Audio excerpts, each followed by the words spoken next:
Hello, I'm back to your screen. It's where I am. I've not been anywhere unless you had me there, took me away from the screen, and then put me back on the screen. I'm going to start this video by talking about something that I remembered when I was about to make the video, which is something like something a friend said to me, which was, I don't watch your videos because I know you and it makes them cringy. And I think I got what he was saying. I was like, yeah, I get that. But then, after a while, I thought, hang on a second. The reason it struck me that that's wrong, and the reason it bothered me was because I realized I'm just me in my videos. So, if watching someone that you are friends with being them in a video is cringy, it probably suggests that you're not actually their friend. Like if you, it's like watching a video with me is like having a conversation with me where you can't respond unless it's the comment section. So it's basically saying I don't like your videos is kind of like saying I don't like talking to you when I can't respond. Something like that. So it struck me, and I only just realized why that bothered me. It's because of that. It's a really weird thing to have thought.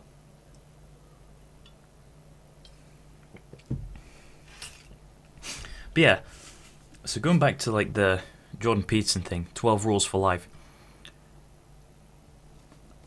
I'll talk about that weekend because it was an interesting weekend. I booked 2 days off work, holiday days to do it, just so I could do it. And I was gonna go even if they didn't give me the time off because, like, Jordan Peterson's an important thing for me to go to.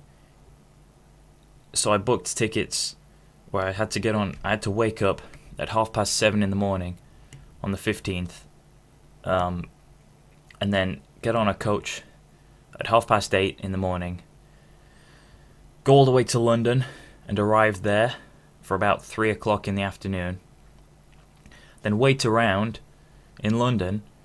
Pretty shit city. People go there all the time. I can't see why. It's like one of those popular tourist destinations in the world, but it's basically a shithole. So I had to try and find things to do in that massive shit city. Went to McDonald's for a bit. Went to McDonald's. There's a fucking M&M world there. I don't understand why.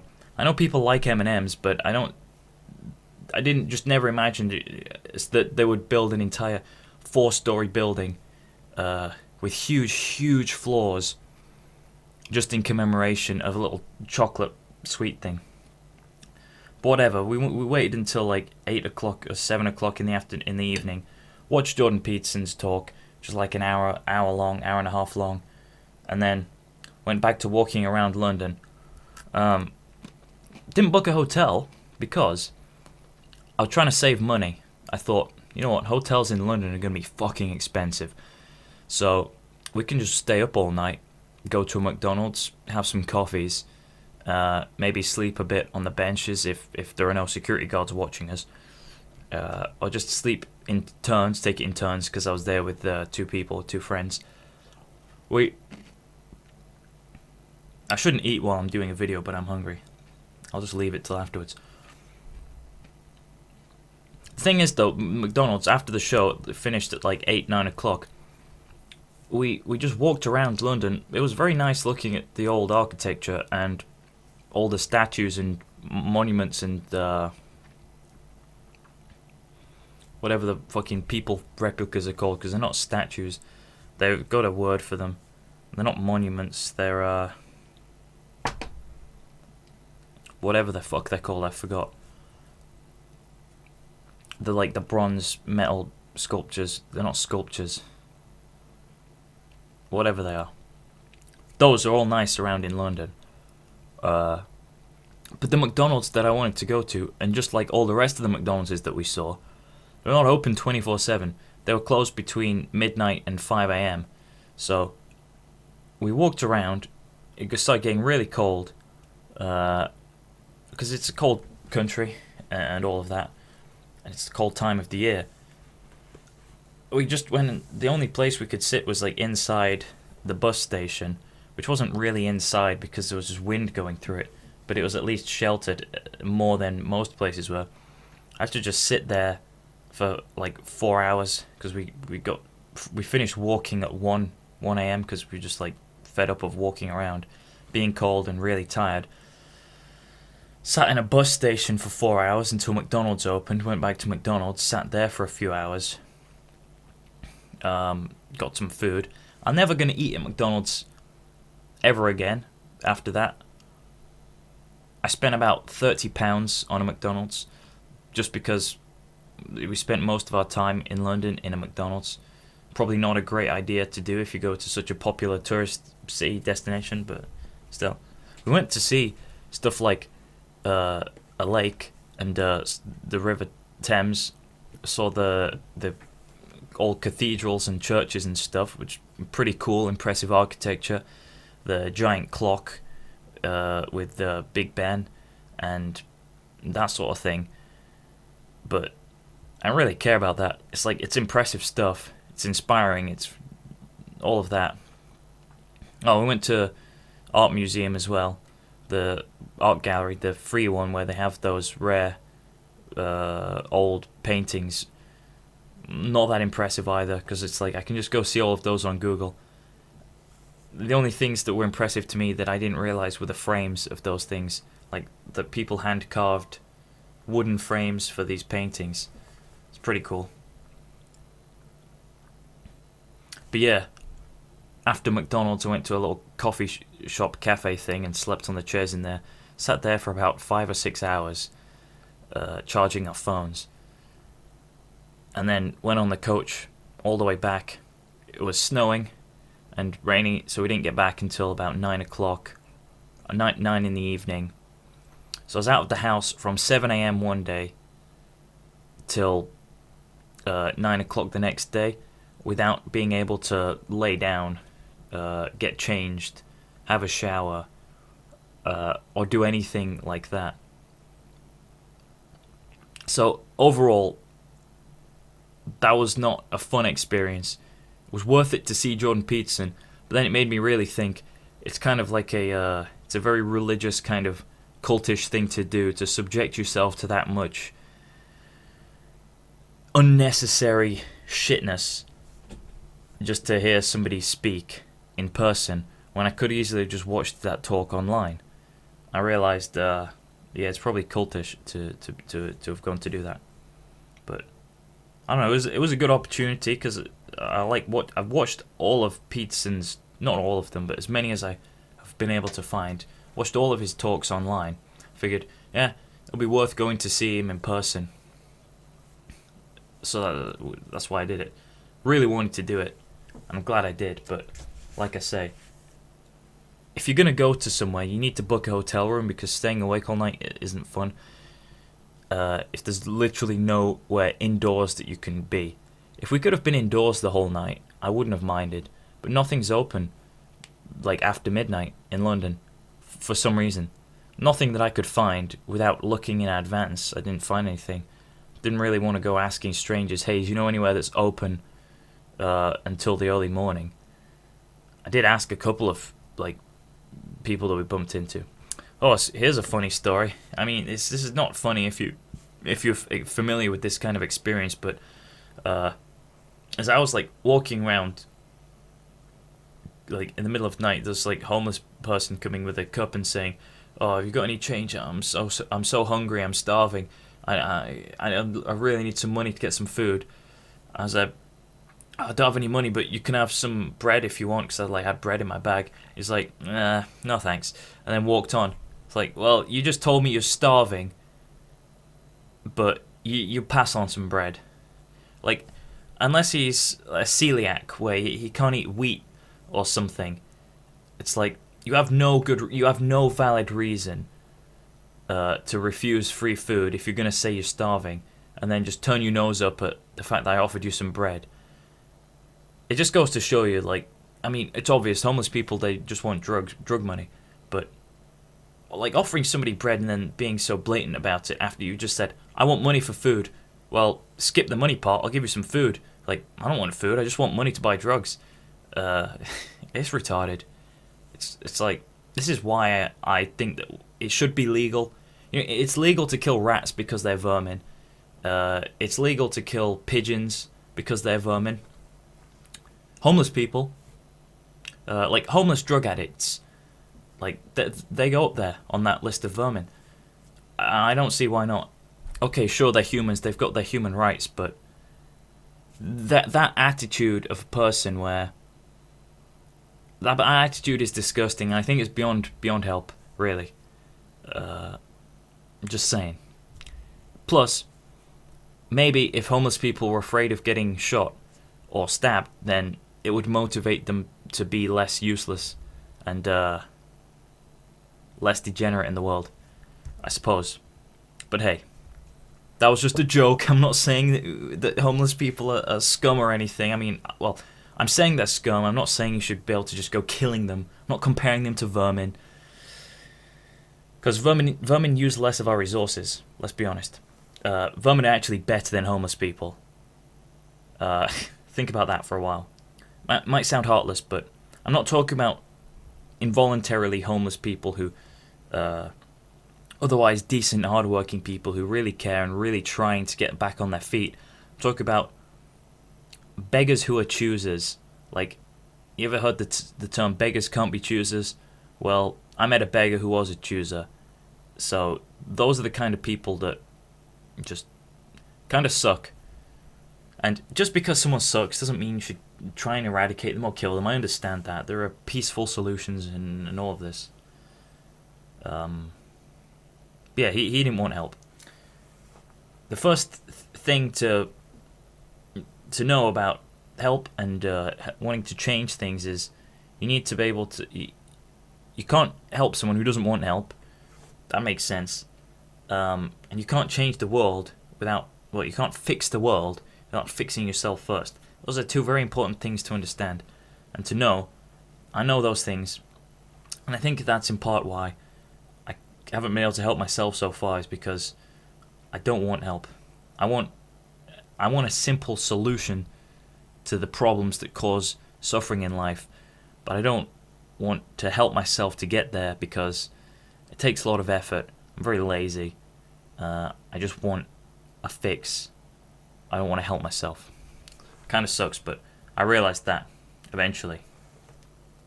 So yeah, going back to like books and shit, I keep getting books because like I like Jordan Peterson, so I bought his book. And I like Scott Adams, so I got his book. And I got a bunch of books that like people like Elon Musk recommend.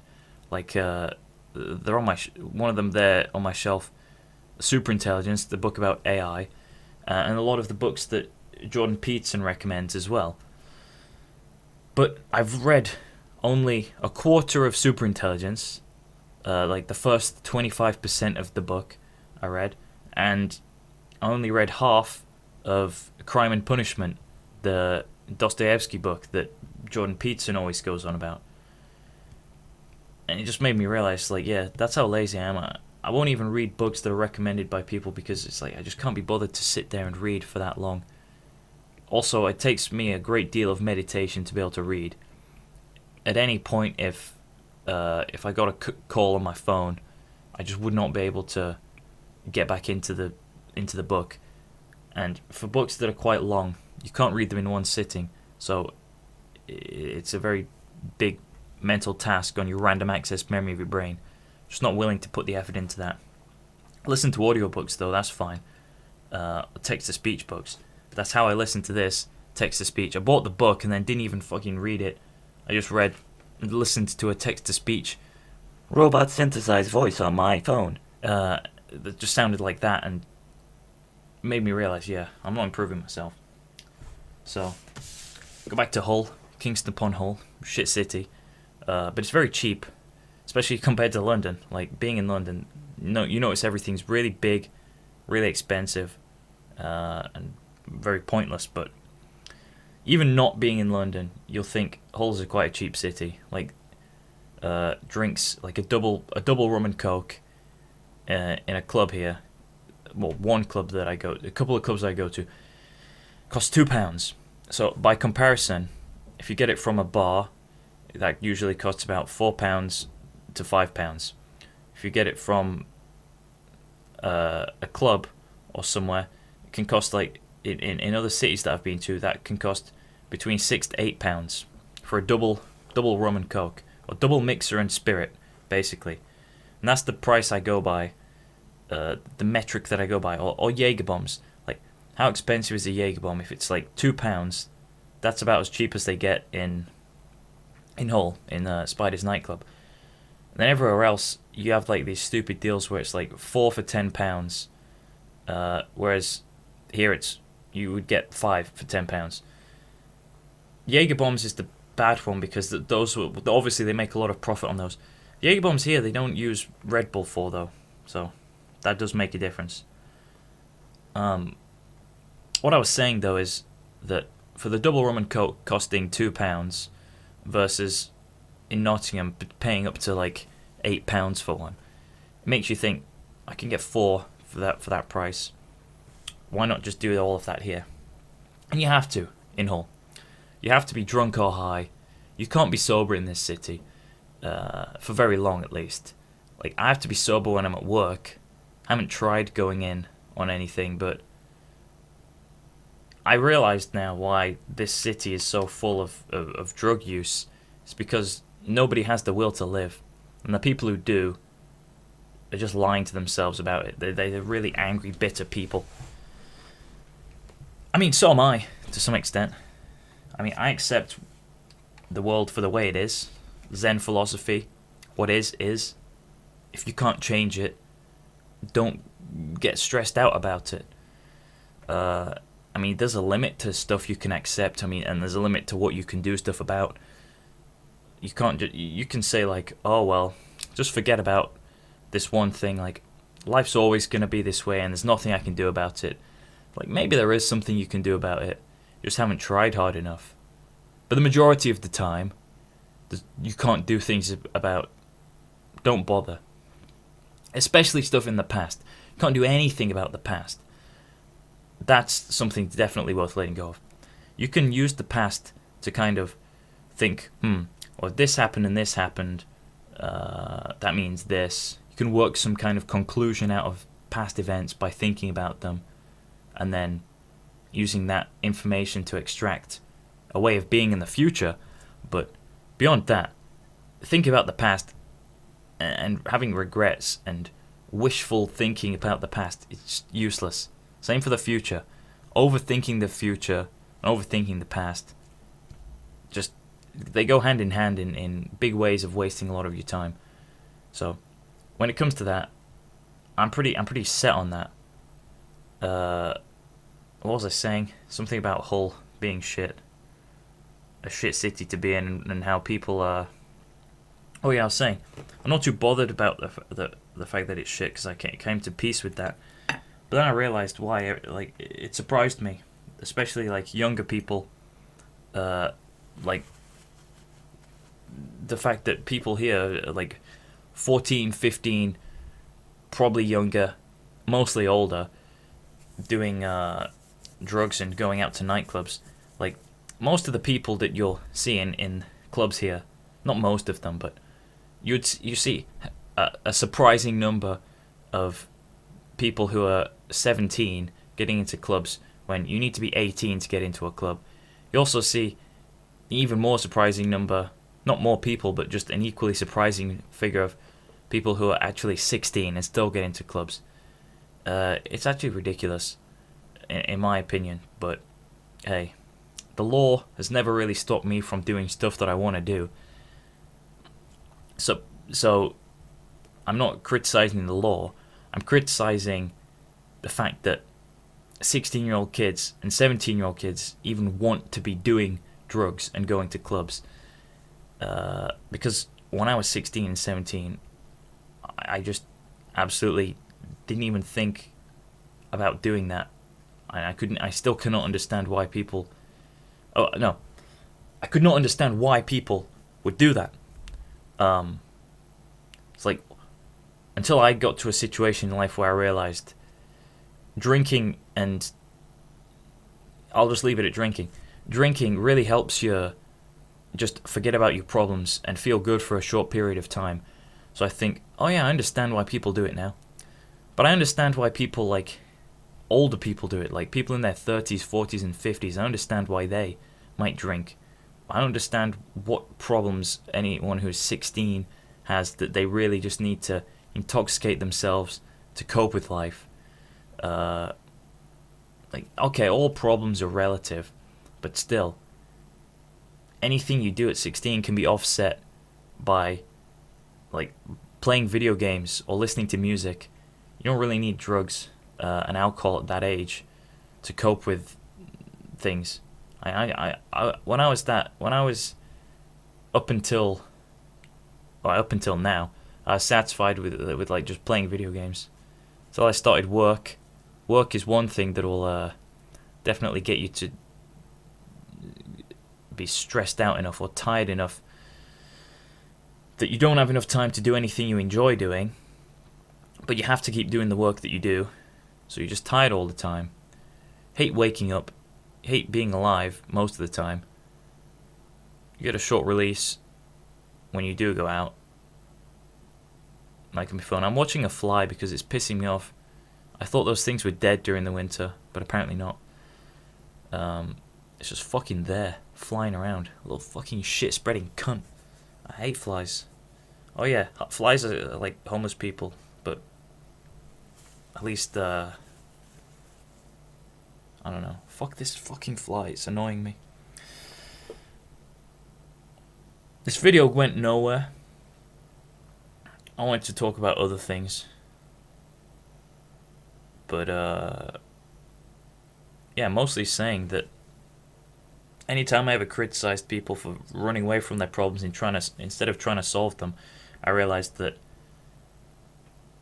solving my problem would require too much, too much self-sacrifice. This is one thing I still can't really balance out between what Jordan Peterson says as like useful advice, which is to what extent should you be willing to change yourself in order to get what you want in life, and to what extent should you be willing to just hold your ground and stick to doing what you believe to be true and what you believe to be right. Because he always says, try to lie less and try to tell the truth more, and that being acting out what you believe in fundamentally and avoiding doing what you know to be wrong. And because that's all subjective, it makes sense. To me, none of what I do is false, or lying. Whereas if I were to, for example, change aspects of my personality, I feel like that would then be a falsehood, and I'd be lying to myself about it, which I still consider to be lying. It's like very not genuine. And I really struggle with that because I can't see... It seems like those are contradicting ideas. Doing what you believe to be true and pursuing the right thing, or whatever you enjoy in that. It's like, I don't know. Don't want to give up make huge sacrifices in order to get what I think I want, because that goes against my philosophy in a way of being. Like, for example, let's just say you've never heard me complain about being lonely before, and you'll never hear me complain about the fact that I've been single for 6 years. I'll never complain about that because I'm a sensible person who doesn't complain about anything. But let's just say I was hypothetically, in a hypothetical world, let's just pretend I was complaining about that. And then somebody said to me, you know, you'd stand a better chance of meeting somebody who likes you if you stopped wearing shorts. Like, you'd be more attractive to girls if you didn't wear shorts. Let's just say I heard that advice. And I thought about that, and I was like, well, I would be lying to myself if I didn't wear shorts, because I really fundamentally like wearing shorts that much. And I really hate jeans. Like, I really hate wearing jeans a lot. They're just not comfortable. They just don't look good. I hate jeans. So it's like I would end up sacrificing one aspect of me and lying to myself by doing something I really don't want to do when it could be beneficial, but it would be not worth it in my estimation, because I think if I just do keep wearing shorts but have more patience, I might eventually be attractive to someone who says, holy shit, I really like a guy wearing shorts. I know that sounds bullshit because like this is the real world and everything, but in that hypothetical scenario, surely that would be the better solution, to just keep being me until a more ideal person comes along. But then it's like, at what cost of opportunity do you have to weigh up where you're like increasing your chances of getting the thing you want by sacrificing a small thing that isn't that much of a sacrifice to make, really? It's like it becomes worth it. It's like, how long do you want to have to wait to get something better when you could just get something less good in the short term? It's a very complex issue, really. That was a shit like example, really, but I just used something that's more, that immediately comes to my mind, because like dating in general or romance in general is something that does come to my mind. You know, you should compare yourself to who you were yesterday, and not compare yourself to the people around you in the world. But if you don't do that, you don't really get a sense of where you are. So that's another like very contentious point. Most people in my situation have not. Most people, right? Ignore the situation, but just most people in the world in general have not struggled anywhere near as much as I have with this sort of thing. So it does make me think maybe I'm doing something wrong. And you can see why people, like, I get to a point where I can see why people like Elliot Rodgers or the Columbine kids built up so much internal resentment for the world, because they're blaming the world for their problems, and they hate themselves for not being able to succeed in it that much that they just go out and kill innocent people. It's like, why should they get to have all this fun while I'm just miserable? You start to feel like you deserve something that you probably don't deserve. It's like, sure, I want a relationship, but do I deserve it? It's the big question. Maybe I do, and I'm justified in thinking that the world is unfair, but it's not going to change anything. That's why I keep saying I want to change, but then I'm like, well, I shouldn't have to change. That's an arrogance thing, maybe. But that's something I definitely struggle with. I should read this book, you know? And this book as well. Like, I should try and make some practical usage of the advice that these very wise people have given. They try their very hardest to make profit on gullible people. That's one thing they do. I'm pretty gullible with that sort of thing, so I bought it. They made profit from it. But I think in there genuinely is some wisdom to take on and try and act out. But, you know, acting out wisdom, even when you agree with it, it's very difficult to do. It doesn't just happen. It doesn't just happen at the click of your fingers. You can't just instantly apply this. You can't just instantly change all of your decision making to fit with the decision making of someone else that you've read about in a book. You can like try to do it and try to follow it. I guess that's what being religious is, when you try to follow a book. Obviously, you can't apply your religious book to everything you do in life straight away, but you have to like learn how to do it in the hopes of improving your life, and in some books in the hopes of having a good afterlife. Well, I don't believe in any afterlife, so I'd literally just be doing it for the present life to make that better. At the end of that, though, I think, is it even worth it? If you're going to die anyway, why put so much effort into things? Why not just sit around waiting for things to happen and then complain if they don't happen. I mean, that seems like a better scenario to me, a better solution to me. Because I find if I try hard, if I try hard in dating, nothing happens. If I don't do anything at all, nothing happens. So it doesn't matter what you do. I'd rather just do the thing that requires less effort, because I can at least get some enjoyment out of not draining myself. Like, I enjoy having energy, so I'd rather just have energy than waste it. That's kind of my philosophy on life in general. It's like Peterson says, if you adopt some responsibility and then do challenging things, your life will feel more meaningful. But if I have to put a load of effort into getting meaning out of life, I really can't be bothered, because a lot of the time I'm just too tired for it. And any time that I do get energy, I'd rather just spend the energy having fun than doing something that makes me feel like my existence is justified, because I don't really know what that would be.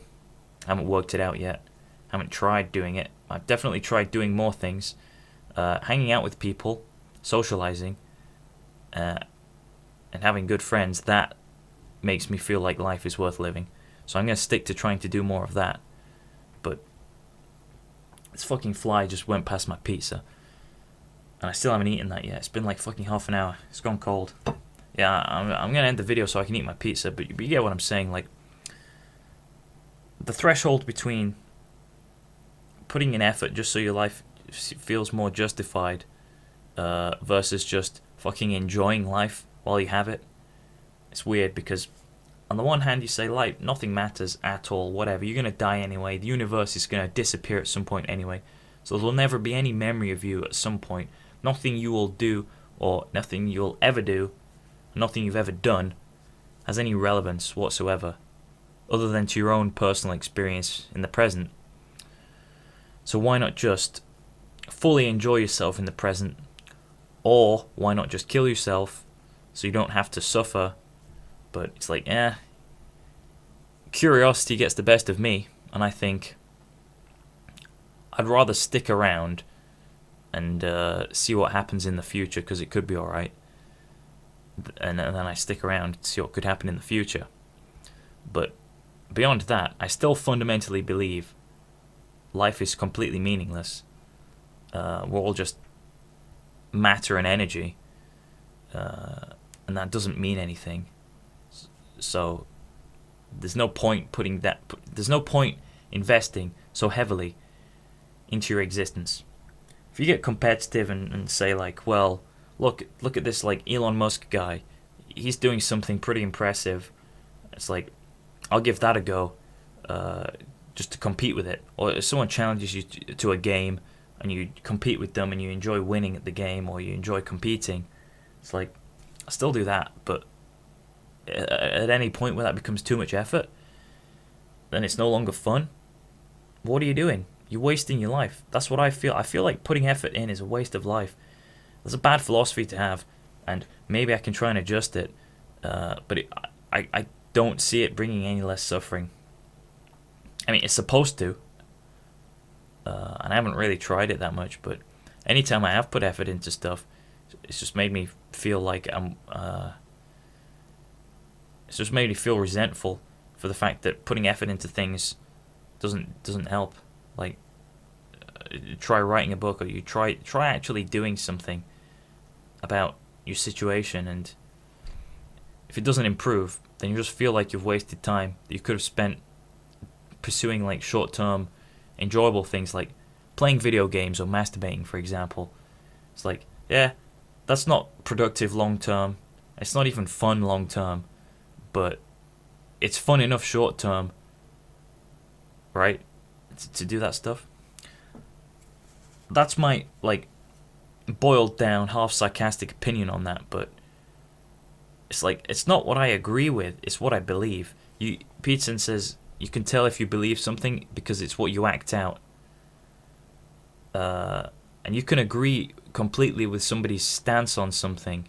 I can agree on a logical standpoint that I shouldn't be doing. It's like, I agree I shouldn't be doing it, but I act it out so I believe it's what I should be doing. Something along those lines. I'd like to say, now I believe in trying to justify your existence by having responsibility and doing things, but I don't act it out. So, what do I believe? I don't know. I believe it's time to end the video and eat my pizza. Thanks for watching.